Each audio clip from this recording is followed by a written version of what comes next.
ये तानाशाही सिस्टम कर रहे हैं मोदी। ईडी का, सीबीआई का दबाव से अपनी पार्टी में लाता है, भ्रष्टाचारियों को मिलाता है और उनको साफ करते हैं।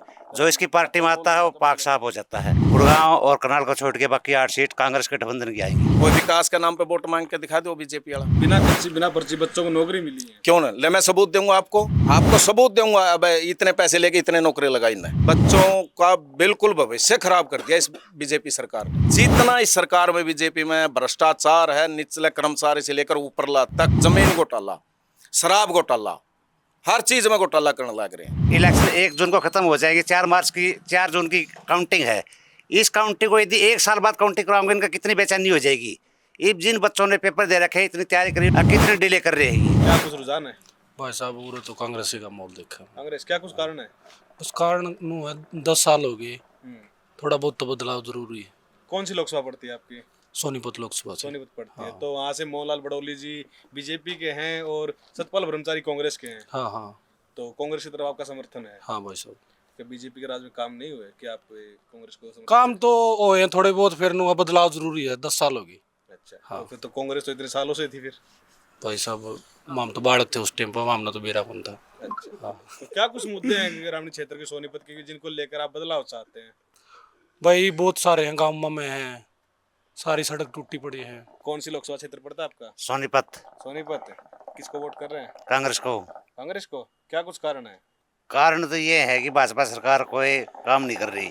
ये सिर्फ धर्म के, जाति के मुद्दे के बेस पे वोट लेती है। क्या हरियाणा में भी ये मुद्दे हैं? हाँ, हरियाणा में भी मुद्दे हैं। सिर्फ राम का नाम से वोट लेती है, लेकिन राम तो हमारे घर घर में है, हर गांव में मंदिर है।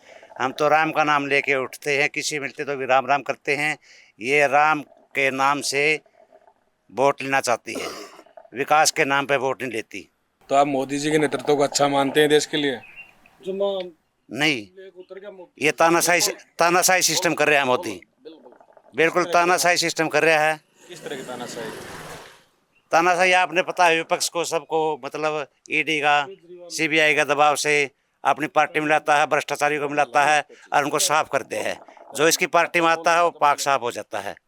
ईडी तो स्वतंत्र एजेंसी है ना, वो नहीं, तो अपने इन्हीं के अंडर में है। स्वतंत्र होती तो भाजपा के एक पर भी कोई केस नहीं चलता, कोई छापे नहीं पड़ते।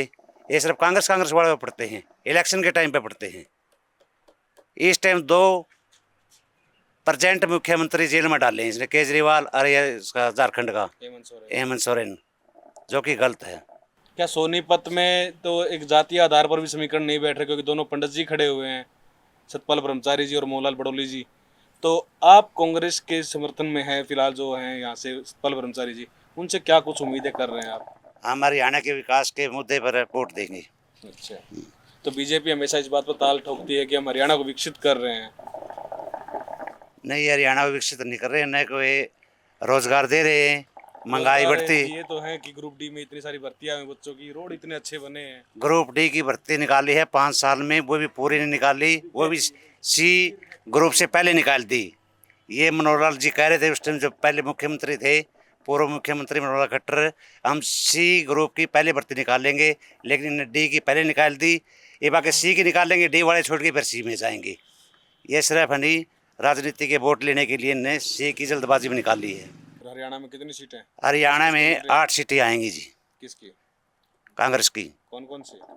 गुड़गांव और करनाल को छोड़ के बाकी 8 सीट कांग्रेस के गठबंधन की आएंगी।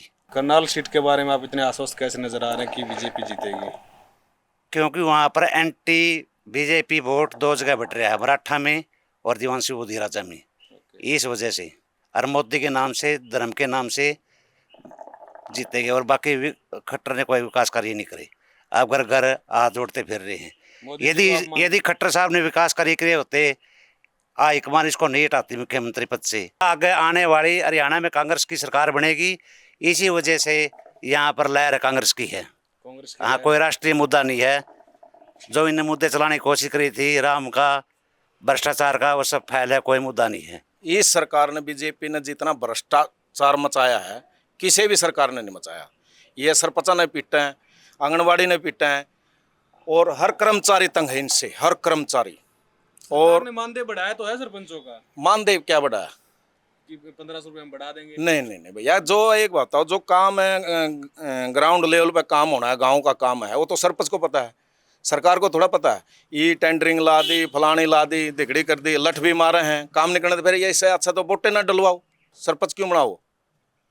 बहुत ज़्यादा परेशान कर रखे हैं इस सरकार ने। और आप ये कह रहे थे कि डी ग्रुप में MA BA पढ़े बच्चे डी ग्रुप में लगने के बच्चे हैं क्या? वो पानी पिया होंगे बच्चे। ऐसे परेशान करके आप कहीं भी आप गाँव में घूमो, हर गाँव गले 50-100 बच्चे रेस मारते थे, ये मिलिट्री या फौज की नौकरी।